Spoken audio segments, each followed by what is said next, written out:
नमस्कार, मैं ज्योतिका।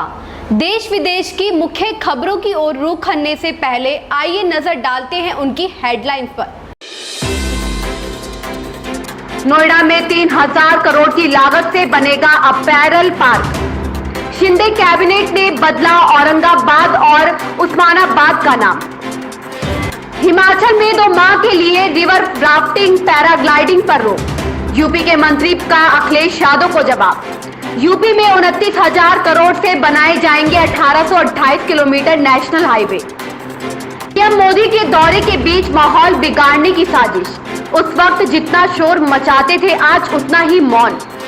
कांग्रेस के अहमद पटेल पर लगे आरोपों पर किया पलटवार। लुलु मॉल में सुंदरकांड व नमाज पढ़ने को लेकर हंगामा। कोर्ट ने माफिया मुख्तार के बेटे अब्बास को गिरफ्तार करने का दिया आदेश। अब खबर विस्तार से। प्रदेश के सूक्ष्म लघु एवं मध्यम उद्योग मंत्री राकेश सचान ने कहा कि नोएडा में 3000 करोड़ की लागत से अपैरल पार्क स्थापित किया जाएगा। इसमें 115 वस्त्र इकाइयां स्थापित की जाएगी और 2 लाख लोगों को रोजगार मिलेगा। पार्क के लिए जमीन की व्यवस्था हो गई है। महाराष्ट्र की शिंदे सरकार ने औरंगाबाद का नाम संभाजी नगर और उस्मानाबाद का नाम धाराशिव करने का फैसला किया। इसके अलावा नवी मुंबई हवाई अड्डे का नाम बीबी पाटिल करने के फैसले पर कैबिनेट ने मुहर लगाई। मुख्यमंत्री एकनाथ शिंदे पर उप मुख्यमंत्री देवेंद्र फडणवीस ने बताया, उद्धव ठाकरे ने अपनी आखिरी कैबिनेट बैठक में इन शहरों का नाम बदला था।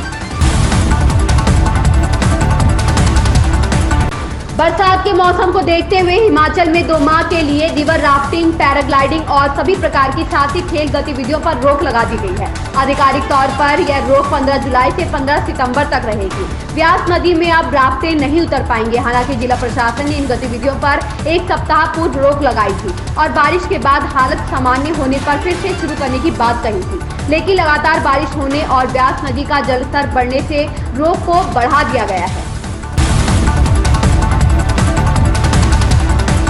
उत्तर प्रदेश के पूर्व मुख्यमंत्री व समाजवादी पार्टी के राष्ट्रीय अध्यक्ष अखिलेश यादव द्वारा ट्वीट कर बुंदेलखंड एक्सप्रेसवे के निर्माण पर सवाल उठाया गया है, जिसका करारा जवाब देते हुए उत्तर प्रदेश के औद्योगिक विकास मंत्री नंद गोपाल गुप्ता नंदी ने भी ट्वीट किया है।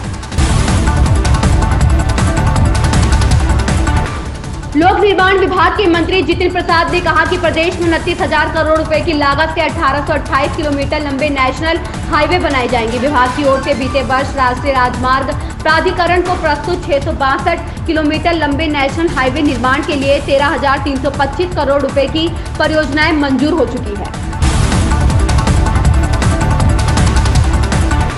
प्रधानमंत्री नरेंद्र मोदी यूपी दौरे पर है। कानपुर में एक बार फिर से माहौल बिगाड़ने की साजिश की गई है। दरअसल बिल्हौर में राहुल नाम के एक युवक पर जानलेवा हमला किया गया। हमलावर दूसरे समुदाय के थे। मौके पर भारी फोर्स तैनात की गई है।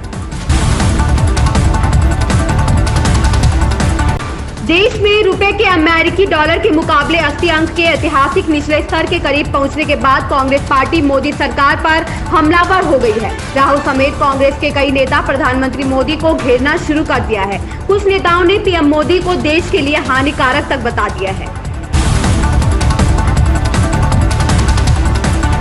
गुजरात दंगों पर एसआईटी टीम की ओर से किए गए दावों पर कांग्रेस का भी जवाब आया है। पार्टी ने दिवंगत नेता अहमद पटेल पर लगे आरोपों को सिरे से खारिज कर दिया है। इतना ही नहीं, कांग्रेस ने प्रधानमंत्री नरेंद्र मोदी पर भी पलटवार किया है।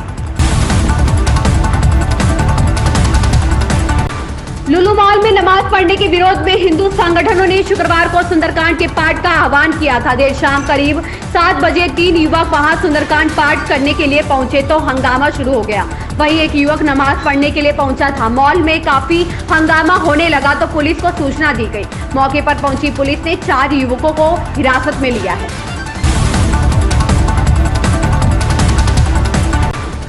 धोखाधड़ी करके एक शस्त्र लाइसेंस पर कई हथियार खरीदने के आरोपी माफिया मुख्तार अंसारी के बेटे और सुबह विधायक अब्बास अंसारी के खिलाफ एमपी एमएलए कोर्ट के विशेष एसीजेएम अम्बरीश श्रीवास्तव ने गिरफ्तार वारंट जारी कर दिया है। कोर्ट ने थाना महानगर को आदेश दिया है कि आरोपी अब्बास अंसारी को 27 जुलाई तक गिरफ्तार करके कोर्ट को बताएं।